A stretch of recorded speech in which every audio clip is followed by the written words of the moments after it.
तो भाई फासले का एक नया एपिसोड आ चुका है। शुरुआत होती है निदा के फादर और जावियर के फादर, कुछ बातचीत होती है आदिल और निदा के रिश्ते को लेके जो काफी बोरिंग होती है। वहीं निदा आदिल से फोन पे बात कर रही होती है और कहती है कि मेरा फोन मेरी अम्मी ने छीन लिया है। फिर न जाने वो कौन से फोन से बात कर रही थी और वहाँ भी उसकी माँ टपक पड़ती है और उसके फोन ले लेती है और आदिल को खरी खोटी सुनाती है। लेकिन इस बेवकूफ औरत का यहाँ पेट नहीं भरता और अपनी बेटी को लेके ये जावियर के घर पहुँच जाती है और वहाँ जाके वो आदिल की माँ को बहुत सुनाती है। अब भाई कीचड़ में पत्थर फेंकोगे तो छींटे तो उछलेंगे ही, आपके दामन पे ही लगेंगे। और वहीं दोनों ही एक दूसरे पे कीचड़ उछालने लगती हैं।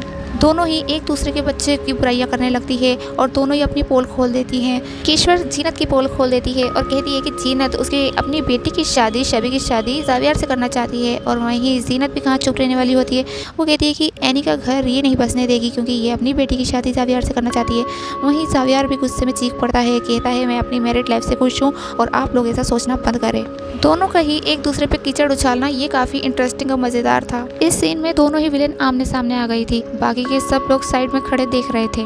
आदिल तो अपनी बहन शबी के लिए ही कुछ नहीं कर पाया। अब देखते हैं वो अपनी मोहब्बत के लिए क्या करने वाला है। यहाँ जावियर जब भी कुछ कहने लगता सब उसे चुप करा देते, उसकी कोई नहीं सुन रहा था। घर पहुँच के भी एनी की जो फुप्पो है वो काफ़ी हंगामा करती है और उसका शौहर उससे कहता है कि मैं तुम्हारी साइड पे हूँ और बहाने से कमरे में ले जाता है और कमरे में बंद कर देता है। और ये देखना काफ़ी मज़ेदार होता है कि एनी की फुप्पो कमरे में बंद हो गई और उसका शौहर कहता है कि ये बहुत ज़्यादा हद से आगे बढ़ रही है, बहुत अपनी हदें पार कर रही है, इसे बंद ही कर दो। एक पागल की तरह उसे रूम में बंद कर देता है। तो एनी की फुप्पो की हालत हो गई है बिल्कुल पागल कुत्ते जैसी, अगर बाहर निकली तो किसी को भी काट खाएगी। लेकिन इसकी फुप्पो यहाँ नहीं रुकती, वो तो अपने शौहर को भी पुलिस की धमकी देती है। जहाँ देखो जिसको देखो पुलिस की धमकी देती रहती है।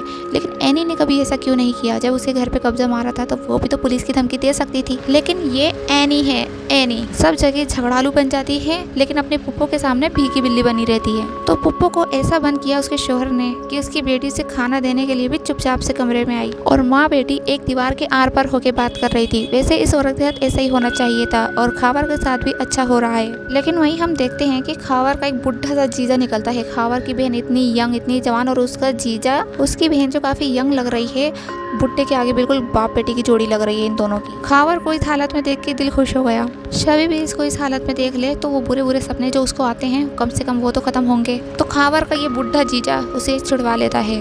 एपिसोड का एंड होते होते हम देखते हैं कि जावियर एनी को काफ़ी मिस करता है। लेकिन एनी मैडम कहती है कि वो अपने काम में काफ़ी बिजी है, उसके पास वक्त नहीं है और वो रात को लेट आती है। एनी को अपना प्रॉमिस भी याद है जो उसने जावियर के फादर से किया था कि वो जावियर को छोड़ के चली जाएगी। तो आने वाले एपिसोड में हम देखेंगे कि एनी क्या कदम उठाती है, फिर कोई बेवकूफ़ी करती है या कोई अच्छा अक्लमंद फैसला लेगी। इसके अलावा हम देखेंगे कि आदिल जो ज़्यादातर ऑफिस में दिखाई देता है, जिस बेचारे को स्क्रीन पे ज़्यादा वक्त ही नहीं दिया जाता, अब अपनी मोहब्बत के लिए क्या कदम उठाएगा। इतना तो हमें पता है कि उसी की जीत होगी क्योंकि जावियर ड्रामे का हीरो जो उसके साथ है।